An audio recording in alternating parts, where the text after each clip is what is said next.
Welcome back to another episode of Raw Sports Center. As you can see by the title and by the thumbnail, today we're going to be breaking down film from Travis Hunter preseason debut against the Pittsburgh Steelers. So let's get straight to it. So the very first play, you got Travis Hunter lined up in the slot. He's matched up in a receiver one-on-one. So you see they send him in motion. So when they send him in motion, notice that the DB goes in motion with him. So that signifies to them that they're in man coverage. So this is what they wanted to do. So if you look originally, when he was matched up on Travis Hunter right here, he was more so at a press point to where he was going to probably try to get physical with him at the line of scrimmage. So this is what they did. To motion them, they also wanted to see were they in man coverage, right? That was one thing. But two, they wanted to pull him out of press to where he plays off. So now when he plays off, now he's giving Travis Hunter essentially a two-way go now. And he does that right here. He just pretty much kind of, gives him like a little fake coming off the line of scrimmage, and the quarterback just put it right there for him for an easy catch. So right here, we got a 1st and 10 play. It was just a handoff to ETN, and Travis Hunter just, went out there and did a block. Now, this is the thing about Travis Hunter, right? So whenever I've been breaking down receivers, obviously I've broke down several receivers. And this is a category that we do not talk about when it comes to receivers, right? When we talk about complete receivers, we talk about a lot of time we just focus solely on pass catching and what they can do in the passing game. Now, here's the thing with that.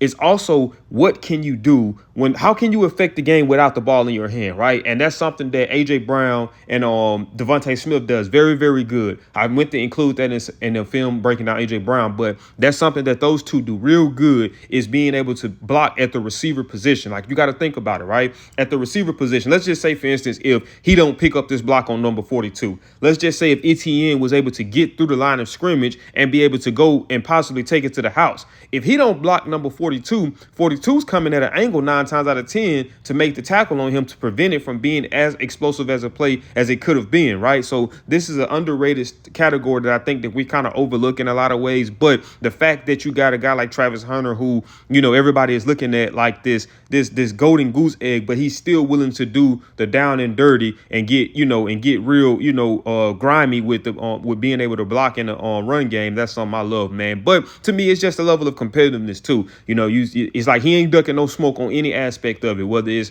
the receiving end, whether it's the blocking end, on the defensive side, whether it's the tackling end, or whether it's playing the ball in the air end. He ain't ducking no smoke. He's for it all. So on this play right here, you got a 1st and 10, and we got a good look at the dynamic duo, man, and that's going to be Travis Hunter and Brian Thomas Jr. lined up. So they did a wide receiver screen where they end up pulling number 72, the offensive lineman, and number 76. But normally when you do wide receiver screens, you're looking for numbers, right? You're looking for having 3 receivers on 2 defenders, 2 DBs. That way you can throw the ball to one guy and the other 2 are out the block. So right here, they kind of was able to make up for the numbers game with pulling the left tackle out there, and obviously they played to one of Travis Hunter's strengths, and that's him with the ball in his hands. He's pretty electrifying. He can eat up some yards, and he create those explosive plays downfield just as well underneath with the ball in his hand. We've seen him do it in Jackson State. We've seen him do it in Colorado. So they did a good job at drawing up that to try to play to what he's very good at. So right here, we got him lined up in a different formation. He's lined up in a bunch formation right here. They had man coverage on all 3 receivers. I think it probably was man all across the board. He just came off the line of scrimmage, tried to give him a little outside fake, and ended up running like a little slant route. If he didn't you see that he was trying to put his foot in the ground and catch that slant and try to bounce it back to the outside, but he slipped on it. If he didn't slip on that, he might have had an opportunity to try to create some yards after the catch. But number 42 didn't really bite forward though. Even off the fake off the line, number 42 was kind of on top of it. And even when he tried to run like the little when he ran the slant and tried to stick his foot in the ground, number 42 kind of was still right there. But then Pittsburgh also did a good job at just being able to rally to the ball. You look at all the hats they got, number 21, then you got him, and then you got some other guys that's kind of coming into the picture as well. So they did a good job at rallying and trying to minimize that catch. But like I say, man, I like the effort of just trying to make a play, not just settling for a simple catch. He was trying to stick his foot in the ground and try to eat up some yards after it. And like I say, man, we've seen what he's able to do with the ball in his hands with yards after the catch. And that's exactly what he was trying to do right here too, is try to make a play, but just kind of lost his footing, and the DB was able to kind of get a hold to him and break him down for a tackle. So right here, we got a 2nd and 3. They just simply handed off to the running back up front. D-line kind of had some of those gaps plugged up, so he didn't really have anywhere to go up through the middle. So he kind of just seen that there was room outside, and he bounced it towards the outside. Travis Hunter did a good job too, and obviously reading it. It's like as soon as the running back decided he was going to bounce it outside, Travis Hunter kind of was aware of the same situation. And, he did a good job at keeping his pad level low, recognizing the play and just trying to come down and make a play. It just so happened that he did make the play. Now, one of the things I will say that I do like about the play was the effort, right? One of the things that, when you hear me talk about when I break down film on corners, I broke down film on McDuffie. I broke down film on Derek Stingley. I broke down film on Pat Surtain. I broke down film on some stud corners in the NFL. And one of the things that all of those guys possess, and the same thing that I've seen right here from Travis Hunter, is the want to contribute to the run game. You know what I mean? The want to come downhill to try to make a tackle. I mean, it's the NFL, man.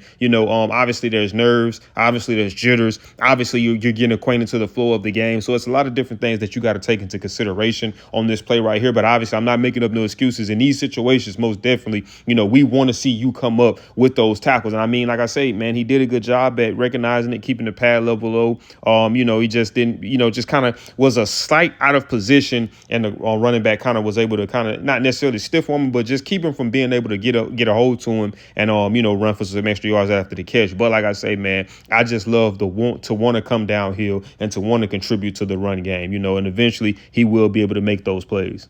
So right here on this play, you gotta have it. You got a 3rd and 20. Obviously they didn't go to Travis Hunter right here. They just did some like a little quick throw, probably just to try to gain field position to try to pin him on the punt. But right here, man, the receiver just kind of does a good job at beating Travis Hunter off the line of scrimmage. He was up on press on him.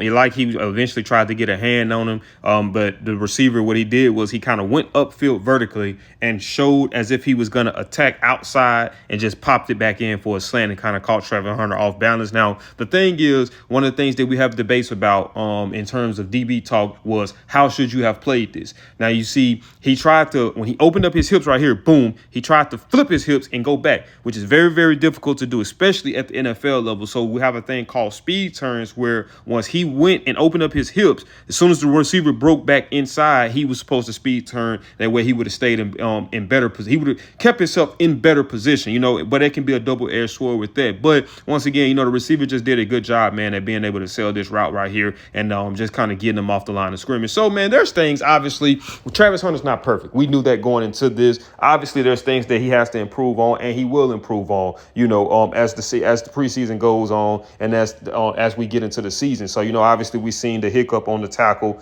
that he missed. Obviously, you want to see him make those. Obviously, we see him right here kind of just being beat off the line of scrimmage. Had that been anything else other than a 3rd and 20, that could have possibly been a very big gain, just kind of being how out of position he was. And then even you look at him stumbling afterwards, right? You know what I mean? So those are things that he's going to polish up through time. Obviously we know that he's a student of the game. For him to be able to play both sides of the ball the way he has done at Jackson State, the way he has done at Colorado, and even the way he's attempting to do in the NFL, it shows that it's a lot of preparation that goes into the game for him. So eventually, obviously watching film and seeing the things that he did bad, moving forward, obviously he's going to do the things necessary to try to, perfect those things and put himself in a better position to be able to handle it. But, man, I like the effort, man. Like I said, man, I like the challenge of him saying, man, you know what? I'm going to be the one to try and see if I can do it. Who knows? Maybe he can do it. Maybe he can't do it. But I love the fact that he's even willing to try. That just shows you the heart. That just shows you the type of warrior he is and the level of competitiveness that he has, too. And I've heard a couple of people like Coach JB, and I'm going to briefly touch on this, was talking about, he don't understand why we're trying to ruin this kid's career or rush this kid's career with making him play both ways. He just hopes that he doesn't get, beat up too bad and has to end his career earlier than what he would have liked to. And I get what JB is saying, but at the same time, my thing is I'm looking at it from the standpoint of saying